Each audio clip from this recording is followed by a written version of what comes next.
ഇവിടെ എം മണി ഈ പ്രസംഗം നടത്തിയത് അതിനെ മുഖ്യമന്ത്രി ന്യായീകരിച്ചു. മുഖ്യമന്ത്രിക്ക് ഒരു ഉത്തരവാദിത്വമില്ലേ? ഇങ്ങനെ ഒരാൾ പറഞ്ഞു. മണിയുടെ സ്വഭാവം നമുക്കറിയാം. അദ്ദേഹം ഇങ്ങനെ വാവിട്ട വർത്തമാനം പറയുന്ന ഒരാളാണ്. അദ്ദേഹത്തിൻ്റെ സംസാരം പലപ്പോഴും സഭ്യമായിരിക്കില്ല. നിർത്തി അങ്ങ് അവമാനിക്കുവാണെന്ന്. അത് സ്വാഭാവികമാണ്. മണി പറഞ്ഞത് യാദൃച്ഛികമാണ്. നമുക്ക് വേണമെങ്കിൽ വേണമെങ്കിൽ വാദത്തിന് വേണ്ടി സമ്മതിക്കാം. പക്ഷേ മുഖ്യമന്ത്രിക്ക് ഉത്തരവാദിത്വമില്ലേ? മണി പറഞ്ഞത് നമുക്ക് മനസ്സിലാക്കാം. മണിക്ക് വിവരമില്ല, സ്കൂളിൽ പോയിട്ടില്ല,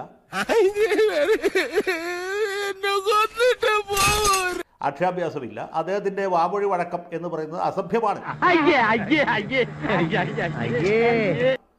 ആഭാസൻ എന്നാണ് അദ്ദേഹത്തെ പറയുന്നത്. മണി ആഭാസൻ എന്നാണ്. മണി അവമാനിക്കരുത്, ഞാൻ നല്ലൊരു കുടുംബത്തിൽ പറഞ്ഞവനാണ്. നീ നല്ല കുടുംബത്തിൽ പറഞ്ഞു, ഞാൻ പിന്നെ മറ്റേ കുടുംബത്തിൽ പറഞ്ഞാണല്ലോ. മണി ആശാൻ എന്നല്ല.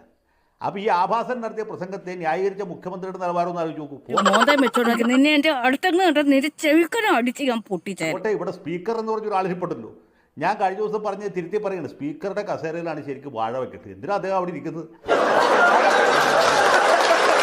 ശബരിമലയിൽ ചില സ്ത്രീകളെ ചാക്കിൽ കെട്ടി പുറകുവാലിൽ കൂടി കയറ്റുന്നത് മാത്രമാണ് നവോത്ഥാനം.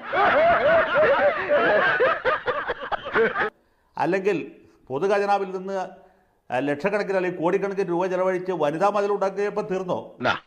എന്റെ മുമ്പ് പോയി തൂങ്ങിച്ചത്.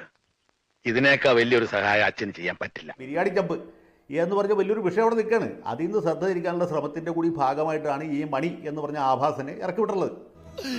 എന്റെ പിള്ളേർക്ക് അച്ഛനില്ലാണ്ടാക്കരുത്. മണി ആഭാസൻ എന്നാണ് അദ്ദേഹത്തിന് ശരിക്കും വരും. മണി ആശാൻ എന്നല്ല. അങ്ങനെ പറയുന്നത് തെറ്റാണ്. നമ്മൾ മലയാള ഭാഷയോട് ചെയ്യുന്ന വലിയൊരു പാതകമായിരിക്കും. ഈ ആശാന് വിദ്യാഭ്യാസമില്ല എന്ന് വിചാരിക്കാം. മണി സ്കൂളിൽ പോയില്ല. 5ാം ക്ലാസ് കുസ്തിയുമാണ് പുള്ളിയുടെ യോഗ്യത. പിന്നെ ഇതുപോലെ തെറി പറയാനുള്ള കഴിവാണ്. മുതലും പലിശ ചേർത്ത് കിട്ടി.